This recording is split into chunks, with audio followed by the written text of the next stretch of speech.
এক রাতে আকাশ ভরা চাঁদের আলোয় ছোট্ট মেয়ে লীনা নদীর ধারে বসে তারকার দিকে তাকিয়েছিল।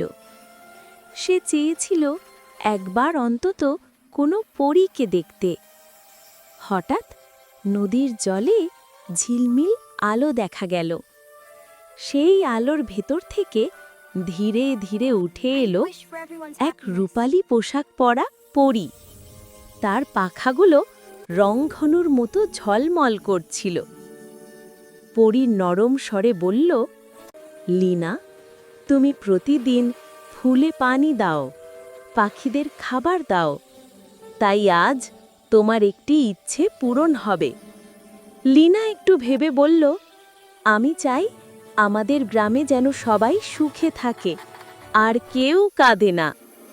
পরী হাসল, বলল, এটা খুব সুন্দর ইচ্ছা, কিন্তু সুখের আলো জ্বালাতে হলে তোমাকেই প্রথম আলো হতে হবে।